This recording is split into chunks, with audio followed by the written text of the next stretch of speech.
आप कुछ कहना चाह रहे थे जावेद? मैं सबसे चाहता हूँ आप पॉइंट भी सामने रखें और थोड़ा सा ये भी मैं बताएं। छोटी सी जी बिल्कुल। जी, मैं एक अब अहमद वलीद साहब से थोड़ा सा इख्तिलाफ करूंगा बुज़दार साहब के मुतालिक, इन्होंने उनकी परफॉर्मेंस के ऊपर बात की। अहमद वलीद साहब उन्होंने तो कहा था कि मैं तो अभी सीख रहा हूं, अभी तो उनके सीखने का था पीरियड, तो उससे पहले उनका इस्तीफा ले लिया गया।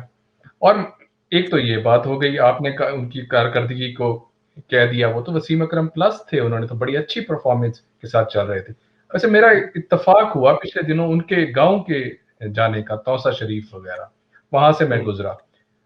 तो आज से तकरीबन 15 साल पहले भी मैं वहां से गुजरा था।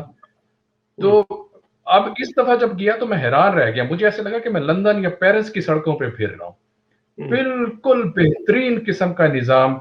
और जब मैंने थोड़ा सा गौर किया तो कोई फर्क नहीं पड़ा था इनके आने के बाद और इनके अब तक जो, लेकिन एक दिन और रह गया, अभी निगरान वजीर आला ये हैं, लेकिन ये आप कल ये तक। बताएं ना कि उनके घर में बिजली भी आई है कि नहीं आई? और सर जी वहां मैं गया हूं, मैं हैरान रह गया जिस तरह से बयान किया जाता था कि यहाँ जो पेरिस की सड़कें बन जाएंगी और बड़ा बेहतरीन किस्म का सिस्टम होगा, बिल्कुल वैसे टूटे हुए रोड और वैसे ही वो गन्ने की रेडियां गुजर रही हैं। तो अगर आपने गाड़ी के ऊपर है तो आपके लिए रास्ता बिल्कुल नहीं बचता। और ट्रैफिक का यही वो निजाम की तो खैर दूर की बात है, वो सिंगल सड़क वैसे ही जा रही है, मेरा ख्याल है यही कोई वो सिस्टम। परफॉर्मेंस है जिसकी वजह से एमपीज नाराज हैं, जिसकी तरफ वलीद साहब इशारा कर रहे हैं। तो वलीद साहब, एक जो मैं आपके सामने सवाल रखना चाहता हूँ, एक तरफ इमरान खान साहब कहते हैं कि अमेरिका और मगरबी ममालिक मेरे खिलाफ साजिश करवा रहे हैं और पैसे देकर उन्होंने ये अदम एतमाद अपोजिशन के जरिए मेरे खिलाफ जो है वो दिलवाई है। दूसरी तरफ वो कह रहे हैं कि एस्टैब्लिशमेंट मुझे कह रही है कि आप वक्त से पहले घर चले जाएं, या आप इलेक्शन करवाएं, या आप इस्तीफा दे दें। तो ये दोनों डॉट्स कनेक्ट कैसे होते हैं? क्या इम्प्लाई करना चाह रहे हैं इमरान खान साहब?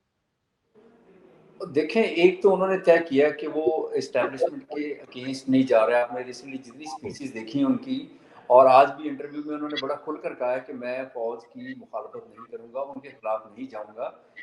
ये मेरा ख्याल उन्होंने सोची समझी स्कीम के तहत कोई स्केप गोट जिसे कहते हैं ना, वो ढूंढा कि ये खत जो है ना, ये बहुत बड़ी चीज़ है, तो हमें इसी को एक्सप्लॉइट करना है, ताकि कल को भी हम अगर मतलब दोबारा से इलेक्शन लड़ें और कल को हमें ज़रूरत पड़ जाए, तो ये पार्टी के लोगों ने उनको मशवरा दिया कि आप टोटली ऑल आउट अगेंस्ट ना जाएं उनके खिलाफ, मतलब ये ना काम करें। तो हमें लगता है, ये मेरा इम्प्रेशन है कि उन्होंने इसलिए ये हिकमत अमली अपनाई कि हम सिर्फ अमेरिका के ऊपर डाल देते सारा कुछ। रूस के दौरा जी हमारा, वो उसके ऊपर बड़ा इतराज़ था। देखिए, इस तरह की चीज़ें तो पहले भी होती रहती हैं, लेकिन ये जो अपोजिशन ने इस मौके पर अदम इत्मीनान का फैसला किया, तो ये बड़ा कैलकुलेटेड एक मूव थी।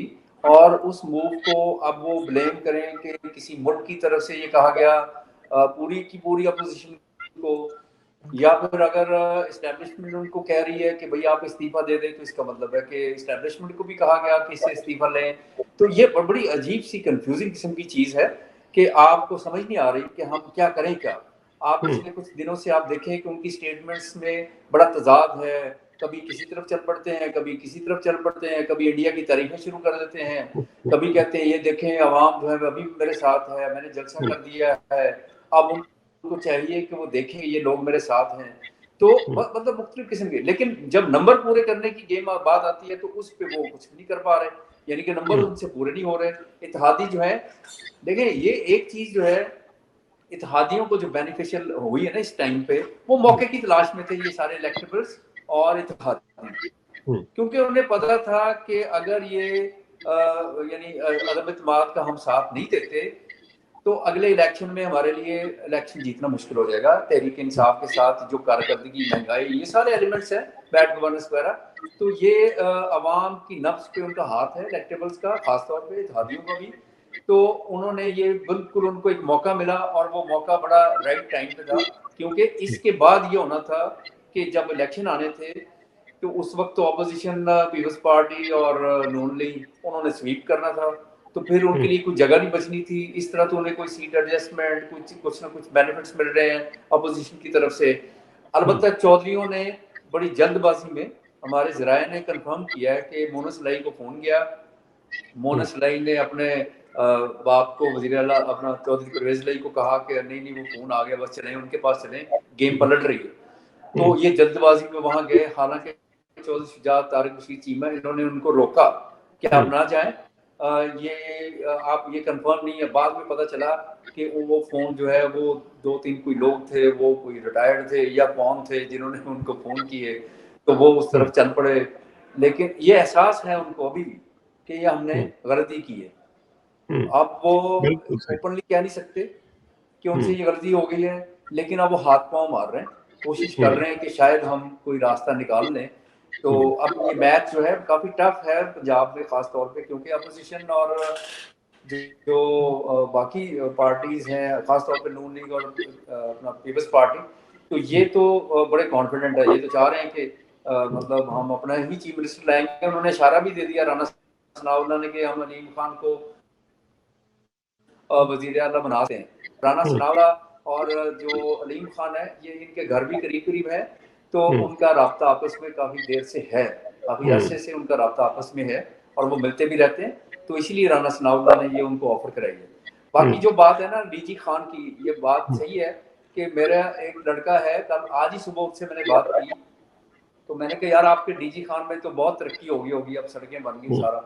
वो कहता जी कुछ भी नहीं हुआ, वहाँ पे कौन सी सड़कें बन गई, आप जाके देखें डीजी खान, तो डीजी खान में तो कुछ भी नहीं है। हालांकि हम समझ रहे थे कि शायद डीजी खान में उन्होंने बहुत पैसा लगा दिया, बहुत ज्यादा सड़कें, शहर को बिल्कुल अपग्रेड कर दिया, बेहतरीन कर दिया, लेकिन ना उधर पैसा लगा, ना इस साइड पे पैसा लगा। अब लाहौर में भी कोई पैसा नहीं लगा, कोई प्रोजेक्ट ऐसा नहीं है जिसपे वो कह सकें एंड पे जाके ये सदियों के करीब वो एक सड़कें जो है ना बेहतर कर रहे हैं। तो अदरवाइज तो कुछ भी नहीं है, ना कोई बसें यहाँ पे, ना कोई ऐसा बड़ा काम किया लाहौर में कि लाहौर का वोटर, इनका जो वोटर है वो कहे कि जी उनको जवाब मिले कि भाई देखे ना पीटीआई आई थी, उन्होंने ये देखे लाहौर में ये फलां काम तो कर दिया ना। तो बड़ा मुश्किल हो गया था इनके अपने वोटर के लिए। बिल्कुल सही। और पैसा एलोकेट तो बहरहाल जरूर हुआ है पंजाब में और उस्मान बुज़दार की अपनी तहसील में और जिले में। अब वो गया कहाँ है, ये खबरें मेरा ख्याल है मजीद निकलनी शुरू होंगी उनके जाने के बाद।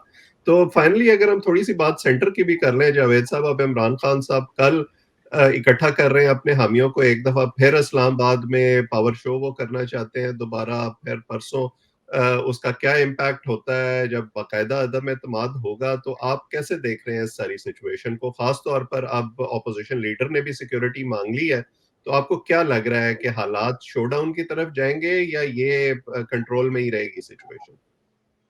मेरे ख्याल से तो कंट्रोल रहेगी सिचुएशन, क्योंकि ये अपोजिशन लीडर का फैसला बिल्कुल ठीक था। उन्हें इस टाइम उन्हें अपनी सिक्योरिटी अपने लिए भी और साथ साथ वो जो मुनहरिफ अराकीन है उनको बिल्कुल इस तरह से ऐसे कवर में लाया जाता है। उस दिन असेंबली के अंदर आए थे जैसे उन्होंने कोई कसूर कर दिया, जैसे वो प्रोडक्शन ऑर्डर पे लाया जाता था ना एमएनएस को एक बख्तरबंद गाड़ी में, ये बिल्कुल उसी तरह से ना ऐसे। और वो वाकई वो मैंने उन्हें देखा, उनके चेहरे बड़े सहमे सहमे से थे। खैर अब ये देखेंगे कि जिस दिन ये वोटिंग होनी है उस दिन वो क्या किस तरह उन्हें लाया जाता है या उनको रोकने के लिए क्या किया जाता है। एक बात तो ये आ रही है ना कि बाहर लाखों का मजमा होगा, जिसकी वजह से ये सिक्योरिटी की बात कर रहे हैं शहबाज शरीफ साहब। और आप ये भी जहन में रखें कि शहबाज शरीफ साहब को प्रोटोकॉल जो आहिस्ता आहिस्ता जो उनका बढ़ता जा रहा है, इसलिए भी ये सिक्योरिटी का जिस उन्होंने कॉन्फिडेंस है, जिस एतमाद से ये बात की है कि मुझे ये दिया जाए, और साथ साथ एक तो लीडर ऑफ इनके, अगर ये कल परसों इतवार वाले दिन वोटिंग जो है वोट ऑफ नो कॉन्फिडेंस पे इमरान खान साहब को वोट आउट अगर कर देते हैं, तो लीडर ऑफ हाउस के लिए एक तो नाम चल रहा है शहबाज शरीफ का, और साथ साथ एक स्मॉलर प्रोविंस से, छोटे प्रोविंस से सरदार अख्तर मेंगल का नाम भी चल रहा है कि उनको सामने ले आया जाए। इसकी जो सजेशन है वो जरदारी साहब की तरफ से है कि उनको आगे लाया जाए।